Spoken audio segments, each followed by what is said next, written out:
Here on page 561 in your textbook,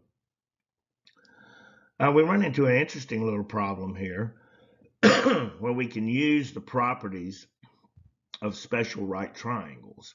Now remember, we got a 45, 45, 90 degree special right triangle, and we got a 30, 60, 90 degree special right triangle.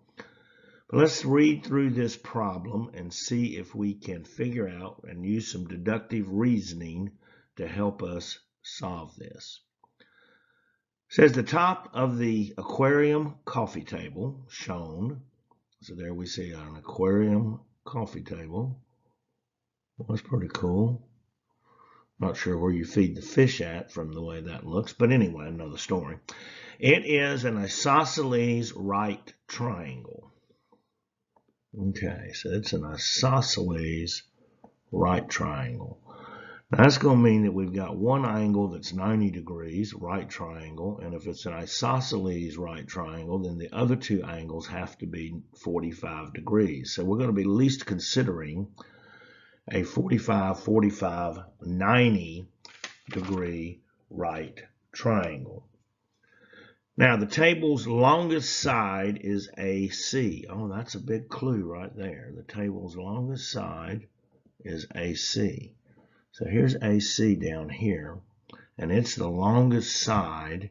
And if this is an isosceles right triangle, that means that angle B here, which is opposite that longest side, it must be a right triangle.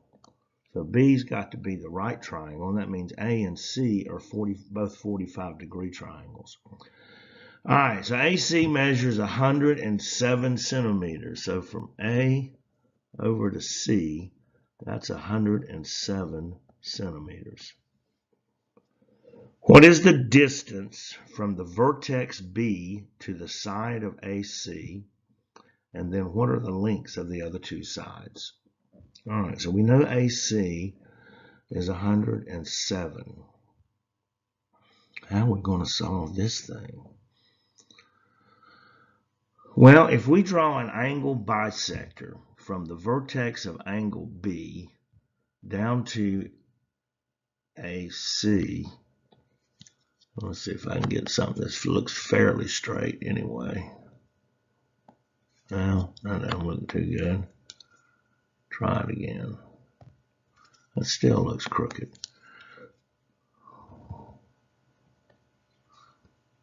Well, I can't seem to get it.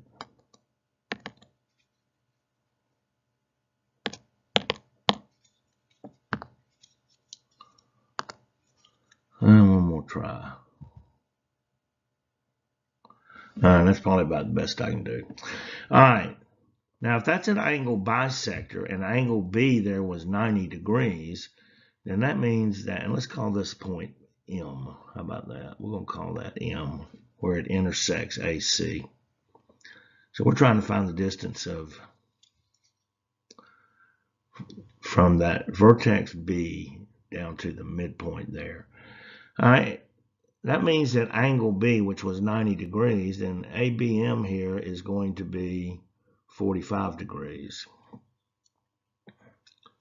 So this angle here now is going to be 45 degrees. And this is an angle bisector. That means that that is going to be 90 degrees. So we moved the right triangle down here. That means that AB has got to be the hypotenuse. Okay.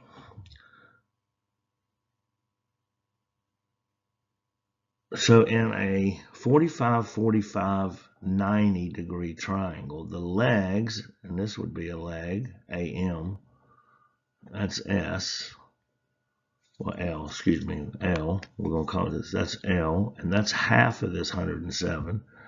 And from B down to the midpoint is also going to be L, and AB is going to be L times the square root of 2. That's using the properties of a special right triangle.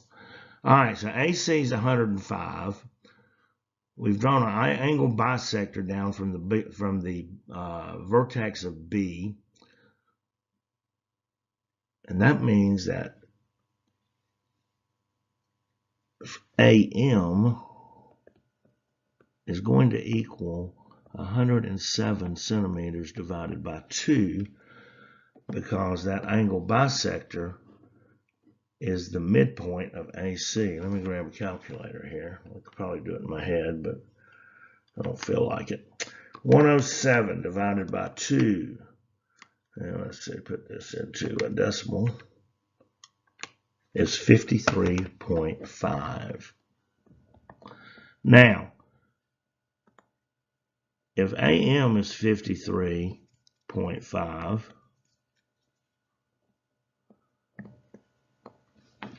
and it's across from a now 45-degree angle,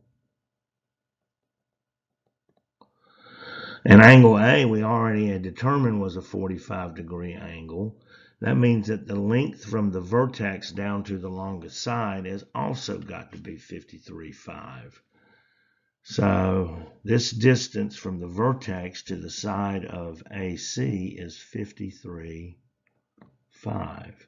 So we got 2 side lengths done. And now all we got to do is find the measure of AB, which is the hypotenuse of this right triangle we created, directly across from the right angle. And its measure is one of these side lengths times the square root of 2. So AB then must equal 53.5 times the square root of 2. Let me get my calculator out. Let's find that measure.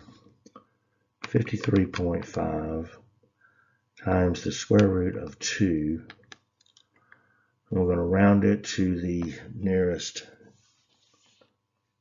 tenth. And that's going to be, what did I say it was? 75.7. 75.7.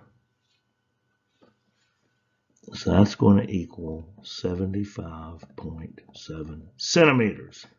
Oh, this is also going to be centimeters. Better put my unit of measurement in there so I can be totally accurate. Shazam! Using the properties of a special right triangle, I got to use a little bit of deductive reasoning, which means I probably got to be patient. And of course, I've got to persevere. That's 2 of my tenets: persistence, practice, patience, perseverance. Go for it.